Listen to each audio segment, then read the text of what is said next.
everyone, இன்னைக்கு one day one பேராஜம்பிளில் பார்க்க போகிற பேராஜம்பிள் தான் இது. ஓகேங்களா? ஸோ நம்ம எப்பவுமே போல் என்ன பண்ணுவோம், ஃபஸ்ட்டு சென்டென்ஸ் வந்து கண்டுபிடிக்கணும். கரெக்டாக? ஸோ பேராஜம்பிள் அப்ரோச்சே நார்மலாக என்னது, ஃபஸ்ட்டு சென்டென்ஸ் கண்டுபிடிக்கணும், அப்படி இல்லைனா லாஸ்ட்டு சென்டென்ஸ் கண்டுபிடிக்க முடிஞ்சால் கண்டுபிடிக்கணும், தென் இல்லைனா பேர் கண்டுபிடிக்கணும். இது வந்து ஃபஸ்ட்டு 2 minutesல இதெல்லாம் உங்களால் கண்டுபிடிக்க முடிஞ்சுதுன்னா நீங்கள் வந்து இந்த பேராஜம்பிள் அப்ரோச் பண்ணி இது பண்ணலாம். ஓகேங்களா? இல்லைனா இதில் இருந்து டைம் வேஸ்ட் பண்ணக்கூடாது எக்ஸாமில். ஓகே, ஸோ வீடியோ பாஸ் பண்ணிவிட்டு நீங்கள் ட்ரை பண்ணிவிட்டு தென் வந்து இந்த வீடியோ ஃபுல்லாக பாருங்கள். அப்போ நீங்கள் என்ன மிஸ்டேக் பண்ணியிருக்கீங்க அப்படின்றத அனலைஸ் பண்ண முடியும்.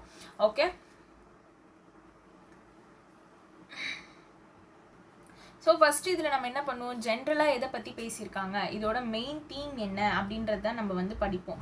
அதே மாதிரி ஃபஸ்ட்டு சென்டென்ஸு நம்ம எப்படி கண்டுபிடிப்போம்னா எலிமினேட் பண்ணி கண்டுபிடிப்போம். கரெக்டாக? ஸோ அது எப்படின்னு பார்ப்போம். இங்கே என்ன ஸ்டார்ட் ஆயிருக்குன்னு பாருங்கள், experimental studies. So okay, first சென்டென்ஸாக வரா மாதிரி இருக்குது, அதனால் நான் ஃபுல்லாக படிக்கிறேன். Experimental studies show how unreliable interviewers are at accurately predicting someone's capability. Okay, experimental studies இருக்குல்ல, இது வந்து ஒருவரோட கெப்பாபிலிட்டியை வந்து எவ்வளோ அக்யூரேட்டாக வந்து எப்படி ப்ரெடிக்ட் பண்ணுறாங்க அப்படின்றத பற்றி காமிக்கிறது தான் வந்து இந்த எக்ஸ்பெரிமெண்டல் ஸ்டடீஸை. ஓகேங்களா? ஸோ இது வந்து ஒரு ஜென்ரலாக ஒரு விஷயம் பேசுகிற மாதிரி தான் இருக்குது, ஆனால் எனக்கு டவுட்டாகவே இருக்குது. நான் வைக்கிறேன். ஸோ நெக்ஸ்ட்டு படிக்கிறேன். This is born out. So this is born out அப்படின்றப்போ எனக்கு பி வந்து ஃபஸ்ட்டு சென்டென்ஸாக வராதுன்னு தெரிஞ்சிடுச்சு. நான் டக்குன்னு எலிமினேட் பண்ணிட்டு நெக்ஸ்ட்டு படிக்க ஆரம்பிச்சிடுறேன். இங்கே வந்து researchers found these 50 students. So these 50 students வரதுனால இதுவுமே எனக்கு வந்து ஃபஸ்ட்டு சென்டென்ஸ் கிடையாதுன்னு தெரிஞ்சுக்கிறேன். So it took another 50 candidates. So இதுவுமே கண்டிப்பாக ஆப்வியஸாக ஃபஸ்ட்டு சென்டென்ஸ் வராது. நெக்ஸ்ட் படிக்கிறேன்.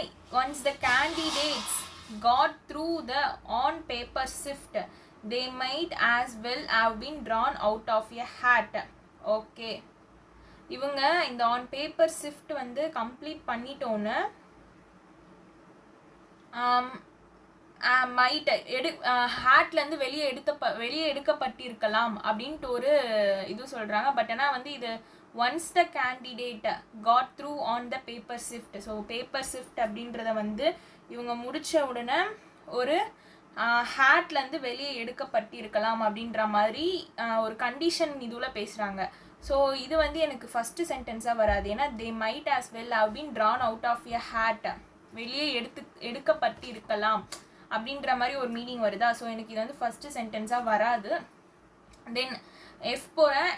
இது வந்து வந்து அந்த மீனிங் புரிஞ்சால் நீங்கள் ஈஸியாக இது ஃபஸ்ட்டு சென்டென்ஸ் வராதுன்னு சொல்லிடலாம். ப்ளஸ் வந்து once the candidates got through the, so once the candidates. So எனக்கு இதை படிக்கும் போதே எனக்கு என்ன தோணுதுன்னா இதில் ஏதோ ஜென்ரலாக பேசுகிற மாதிரியே இல்லை, அதனால் நான் வந்து ஸ்கிப் பண்ணிடுவேன். F, in the late 1970s there was a doctor shortage in Texas and politicians. Okay, இந்த late 1970s there was a doctor shortage. எங்கன்னா டெக்ஸாஸ்லேயும் டெக்ஸாஸில் அப்புறமா என்ன பண்ணியிருக்காங்க, அண்ட் பொலிட்டிஷியன்ஸ் வந்து என்ன பண்ணியிருக்காங்க, ஸ்டேட் மெடிக்கல் ஸ்கூலில் வந்து அட்மிஷன்ஸை இன்க்ரீஸ் பண்ண சொல்லியிருக்காங்க. ஆஃப்டர் எதுக்குன்னா ஆல்ரெடி 150 அப்ளிகண்ட் வந்து இன்டர்வியூவில் செலக்ட் பண்ணியிருக்காங்க. அவங்களுக்கு அப்புறமாவும் ஸ்டேட் மெடிக்கல் ஸ்கூல் வந்து அட்மிஷனை இன்க்ரீஸ் பண்ண சொல்லியிருக்காங்க. ஸோ இது வந்து உங்களுக்கு கொஞ்சம் கன்ஃபியூஸ் ஆகிறதுக்கு நிறைய சான்சஸ் இருக்குது. ஸோ ஏ வருமா எஃப் வருமா அப்படின்றது ஃபஸ்ட்டு சென்டென்ஸ், ஏன்னா பேலன்ஸ் எதுவுமே நம்ம ஃபஸ்ட்டு சென்டென்ஸ் இல்லைன்றதை ஃபிக்ஸ் பண்ணிட்டோம். கரெக்டாக? ஓகே, ஸோ இப்போ நெக்ஸ்ட்டு பார்ப்போம். இப்போ எனக்கு இது ரெண்டுமே டவுட் இருக்குது, ஏன்னா எனக்கு எஃப்ல என்ன சொல்லியிருக்காங்கன்னா இந்த லேட் 1970 டாக்டர் ஷார்ட்டேஜ் இருக்குது எங்கன்னா டெக்ஸாஸில். பொலிட்டிஷியன்ஸ் வந்து என்ன இன்ஸ்ட்ரக்ட் பண்ணியிருக்காங்க, ஸ்டேட் மெடிக்கல் ஸ்கூலை வந்து அவங்களோட அட்மிஷனை வந்து இன்க்ரீஸ் பண்ண சொல்கிறாங்க. ஆஃப்டர் எதுக்கப்புறம் ஆல்ரெடி வந்து 150 அப்ளிகண்ட் வந்து ஆஃப்டர் இன்டர்வியூக்கு அப்புறம் செலக்ட் பண்ணதுக்கப்புறமாவும் வந்து இவங்க வந்து அட்மிஷன்ஸ் வந்து இன்க்ரீஸ் பண்ண சொல்லியிருக்காங்க. ஸோ இங்கே இன்டர்வியூ அப்படின்றத பற்றி பேசியிருக்காங்க. கரெக்டாக? பட் ஆனால் நம்மளுக்கு ஏல வந்து ஜென்ரலான ஒரு ஸ்டேட்மெண்ட் கொடுத்துருப்பாங்க. என்னென்னா இன்டர்வியூஸ் வந்து சம்வனோட கெப்பாபிலிட்டி எப்படி அக்யூரேட்டாக ப்ரெடிக்ட் பண்ணுறாங்க அப்படின்றத ஷோ பண்ணுறது தான் இந்த எக்ஸ்பெரிமெண்டல் ஸ்டடி அப்படின்னு சொல்கிறாங்க. அப்போது எக்ஸ்பெரிமெண்டல் ஸ்டடியில் இதுதான் ஷோ பண்ணப்படுது அப்படின்னு சொல்லியிருக்காங்க. என்னது, எப்படி வந்து இன்டர்வியூஸ் வந்து அவங்களோட கெப்பாபிலிட்டியை வந்து அக்யூரேட்டாக ப்ரெடிக்ட் பண்ணுறாங்க. ஸோ இதுதான் வந்து இந்த எக்ஸ்பெரிமெண்டல் ஸ்டடி ஷோ பண்ணுதுன்ட்டு ஒரு ஜென்ரலாக ஒரு இன்டர்வியூவை பற்றி பேசியிருக்காங்க. அப்போது ஜென்ரலாக எந்த ஸ்டேட்மெண்ட்டில் பேசுகிறாங்களோ ஆப்வியஸாக அதுதான் வந்து ஃபஸ்ட்டு ஸ்டேட்மெண்ட்டு. அப்போது நான் ஃபஸ்ட்டு ஸ்டேட்மெண்ட் என்னன்னு ஃபிக்ஸ் பண்ணிடுறேன்னா ஏ தான் ஃபஸ்ட்டு ஸ்டேட்மெண்ட்டு. ஓகேவா? ஏன் ஃபிக்ஸ் பண்ணேன்னு புரியுதுல்ல? ஏன்னா வந்து எனக்கு எஃப்ல வந்து இந்த மாதிரி டாக்டர் ஷார்ட்டேஜ் இருக்குது டெக்ஸாஸில், அதனால் வந்து இன்க்ரீஸ் பண்ண சொல்கிறாங்க ஆஃப்டர் செலக்ட் பண்ணதுக்கப்புறமும் அப்படின்ற மாதிரி பேசுகிறாங்க. ஆனால் ஏல இன்டர்வியூஸ் வந்து எப்படி ஒருத்தவங்களோட கெப்பாபிலிட்டி அக்யூரேட்டாக ப்ரெடிக்ட் பண்ணுறாங்க இதை தான் வந்து இந்த எக்ஸ்பெரிமெண்டல் ஸ்டடி வந்து ஷோ பண்ண போகுது. அப்படின்னா அப்போ இது வந்து இந்த பேசேஜை வந்து ஏதோ ஒரு எக்ஸ்பெரிமெண்டல் ஸ்டடியை பற்றி நம்ம படிக்க போகிறது, அந்த ஸ்டடி தான் இன்டர்வியூவை பற்றி நம்ம படிக்க போகிறோம். ஸோ அப்போ வந்து நம்ம ஏ ஃபஸ்ட்டு ஸ்டேட்மெண்ட் சொல்லலாமா? இப்போ பாருங்கள், ஏக்கு அப்புறம் என்ன வரும் அப்படின்றத நம்ம எப்படி கண்டுபிடிப்போம்? பேர் பண்ணுறதுக்கு எதனா இருக்கான்னு பார்ப்போம். எப்படி நம்ம பேர் பண்ணுறதுக்கு பார்ப்போம்னா இந்த மாதிரி இந்த திஸ்ஸு ஸோ இந்த மாதிரி வார்த்தையை வச்சு நம்ம எதனா பேர் பண்ண முடியுதான்னு நார்மலாக பார்ப்போம் கன்ஜெக்ஷன்ஸ் வச்சு. கரெக்டாக? ஸோ இங்கே திஸ் இஸ் பார்ன் அவுட் அப்படின்னு இருக்குது. திஸ் இஸ் பார்ன் அவுட் எது பார்ன் அவுட் ஆகுது அப்படின்றத பற்றி சொல்லியிருக்காங்க அப்படின்னு பார்க்கணும். ஓகேவா? So this is born out on the rare occasion it gets tested in the real world. It gets tested in the real world. Okay, நம்மளுக்கு ஒரு க்ளூ வேர்ட் மாதிரி கிடச்சிருக்கு. இங்கே பாருங்கள், it gets tested in the real world. எது வந்து real வேர்ல்டில் test பண்ணப்பட்டிருக்கு? நம்ம என்ன பார்த்தோம் ஏல? சம்மனோட கெப்பாபிலிட்டி எப்படி அக்யூரேட்டாக ப்ரெடிக்ட் பண்ணுறாங்க அப்படின்றத பார்த்தோமா? ஸோ அதை வந்து இந்த எக்ஸ்பெரிமெண்டல் ஸ்டடியில் ஷோ பண்ணுறாங்க அப்படின்னு சொல்லியிருக்கோமா? அதுதான் என்ன சொல்கிறாங்க? This is born out on the rare occasion it get tested in the real world. So இது ரியல் வேர்ல்டில் டெஸ்ட் பண்ணப்பட்டிருக்கு, ப்ரூவ் பண்ணப்பட்டிருக்கு அப்படின்னு சொல்கிறாங்க. அப்போது எனக்கு ஏவும் பியும் பேர். ஓகே, ஸோ பார்ன் அவுட் அப்படின்னு இருக்குல்ல, இதுக்கான மீனிங் என்னன்னு பார்த்தீங்கன்னா ஒரு விஷயத்தை உறுதிப்படுத்துறது அப்படின்னு சொல்லலாம். ஓகேங்களா? அதுதான் இங்கே சொல்லியிருக்காங்க. இந்த எக்ஸ்பெரிமெண்டல் ஸ்டடீஸை தான் இங்கே என்ன பண்ணியிருக்காங்க? உறுதிப்படுத்தியிருக்காங்க. ரியல் வேர்ல்டில் டெஸ்ட்டும் பண்ணியிருக்காங்க அப்படின்னு சொல்கிறாங்க. அப்போ இந்த பார்ன் அவுட்டுக்கான ஒரு இந்த இதுக்கான வேர்டுக்கான மீனிங் தெரிஞ்சதுன்னா கூட நம்ம இந்த சென்டென்ஸ்க்கு அப்புறம் இந்த சென்டென்ஸ் தான் அப்படின்றத அப்ரோச் பண்ணலாம். சப்போஸ் உங்களுக்கு அதுக்கு மீனிங்கே தெரியலனா கூட it get tested in the real world. It எது டெஸ்ட் பண்ணப்பட்டிருக்கு? சம்மோனோட கெப்பாபிலிட்டி அக்யூரேட்டாக ப்ரெடிக்ட் எப்படி பண்ணுறாங்க அப்படின்றத இந்த எக்ஸ்பெரிமெண்ட் ஷோ பண்ணுது. அதை தான் வந்து இந்த ரியல் வேர்ல்டில் வந்து டெஸ்ட் பண்ணியிருக்காங்க அப்படின்னு சொல்லியிருக்காங்க. ஸோ அப்போது எனக்கு ஏக்கு அப்புறம் பி அப்படின்றது ஒரு பேர் கிடச்சிடுச்சு. ஸோ எனக்கு ஏ தான் ஆப்வியஸாக ஃபஸ்ட்டு சென்டென்ஸுமோ தெரிஞ்சிடுச்சு. கரெக்டாக? ஸோ இன்னும் வந்து 4 டேஷ் வந்து நம்ம ஃபில் பண்ணணும். ஸோ அந்த 4 டேஷ் எப்படி ஃபில் பண்ணுறதுன்னு பார்ப்போம். ஓகே,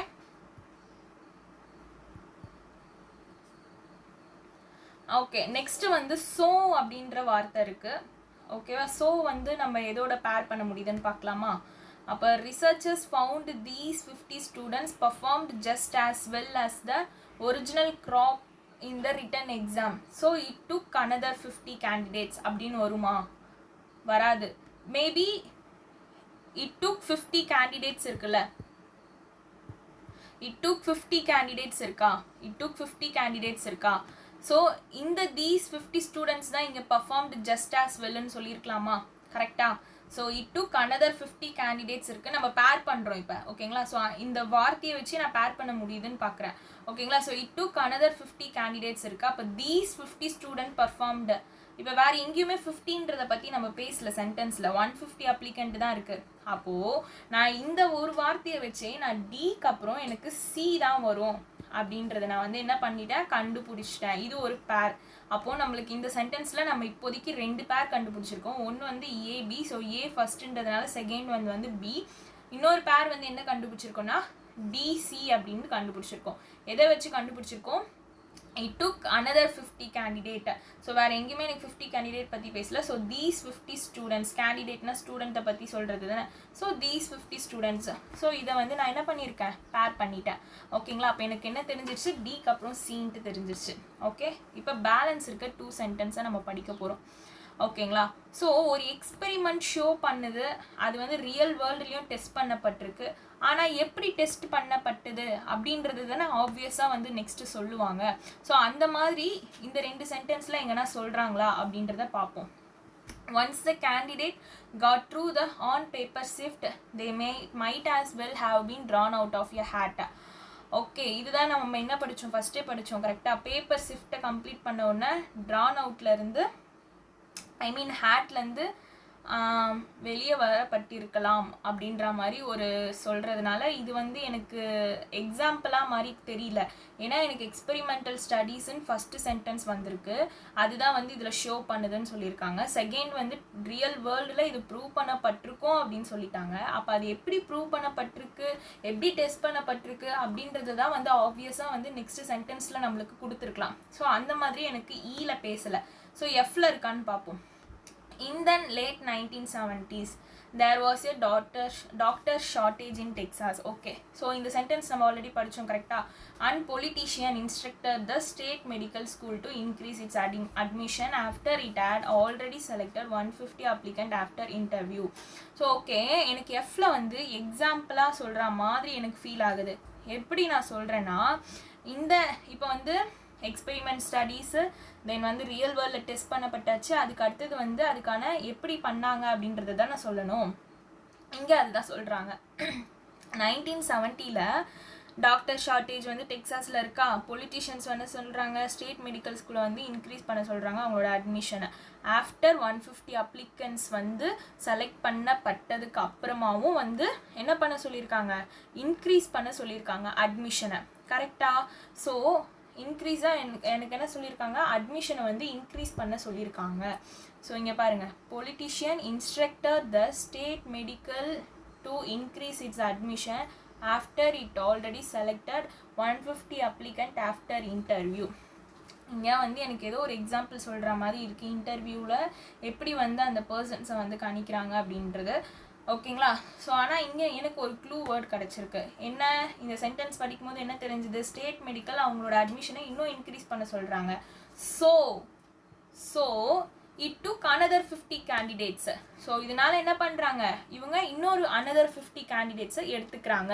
ஸோ இந்த 2 வார்த்தையை உங்களுக்கு சென்டென்ஸ் மீனிங்கே புரியலனாலும் இந்த 2 வார்த்தையை வச்சு நம்ம என்ன பண்ணிடலான்னா பேர் பண்ணிடலாம். அப்போது எனக்கு எஃப்க்கு அப்புறம் தான் டின்னு தெரிஞ்சிருச்சு, டிக்கு அப்புறம் தான் சின்னு தெரிஞ்சிருச்சு. அப்போ எனக்கு இது மூணுமே எனக்கு பேருன்னு தெரிஞ்சிருச்சு. ஒன்று எஃப்டிசி இங்கே வரணும், அப்படி இல்லைன்னா எஃப்டிசி இங்கே வரணும். இது அப்போ இ வந்து எங்கே வரும் அப்படின்றது தான் இப்போ நம்ம கண்டுபிடிக்க போகிறோம். கரெக்டாக. ஏன்னா 2 ஆப்ஷன் வரும்.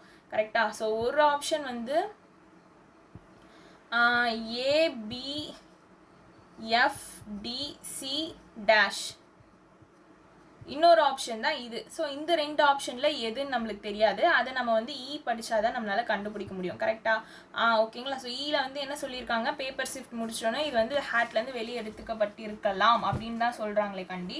அப்போ வந்து எனக்கு நான் என்ன சொன்னேன், ஏல வந்து எனக்கு எக்ஸ்பெரிமெண்டல் ஸ்டடி வந்து ஷோ பண்ணுறாங்க எப்படி வந்து ஒருத்தவங்களோட கெப்பாபிலிட்டியை வந்து ப்ரெடிக்ட் பண்ணுறாங்க அப்படின்றது. அப்போ பியில் வந்து திஸ் இஸ் பார்ன் அவுட்னா நான் என்ன சொல்லியிருந்தேன், இது வந்து ப்ரூவ் பண்ணப்பட்டிருக்கு. It get tested in the real world. ஓகேங்களா. It get tested in the real world. So இது வந்து ப்ரூவ் பண்ணப்பட்டிருக்கு ரியல் வேர்ல்டில் அப்படின்னு சொல்லியிருக்காங்க. எப்படி ப்ரூவ் பண்ணப்பட்டிருக்கு அப்படின்றது தான் நெக்ஸ்ட்டு சொல்லணும். அப்போது அதுக்கு தான் வந்து என்ன சொல்லியிருக்காங்கன்னா இந்த லேட் 1970s அப்படின்னு ஒரு ஸ்டோரி ஸ்டார்ட் பண்ணியிருப்பாங்க. அப்போது எனக்கு ஏபி எஃப் டிசி அப்புறமா தான் ஈன்னு வருது. ஓகேங்களா. ஸோ இ வந்து கன்க்ளூஷனில் வருது. ஓகேங்களா. ஸோ ரொம்ப ஈஸி தான் இது. ஜஸ்ட் வந்து நீங்கள் படிக்க படிக்க உங்களுக்கு லைட்டாக மீனிங் புரிய ஆரம்பிச்சிடும் இது. ஓகேங்களா. ஸோ இது திரும்ப நான் எப்படின்னு சொல்கிறேன் பாருங்கள்.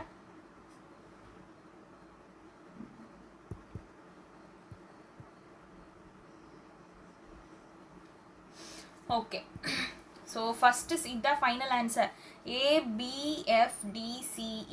ஸோ எனக்கு ஏ வந்து எப்படி நான் ஃபஸ்ட்டு சென்டென்ஸ் ஜென்ரலாக இது பண்ணியிருக்கேன்னா, இன்டர்வியூவர்ஸ் வந்து எப்படி வந்து சம்மனோட கெப்பாபிலிட்டியாக அவ்வளோ அக்யூரேட்டாக ப்ரெடிக்ட் பண்ணுறாங்க அப்படின்றத இந்த எக்ஸ்பிரிமெண்டல் ஸ்டடி வந்து ஷோ பண்ணுது அப்படின்னு சொல்லி ஜென்ரலாக ஒரு ஸ்டேட்மெண்ட் கொடுத்துருக்காங்க.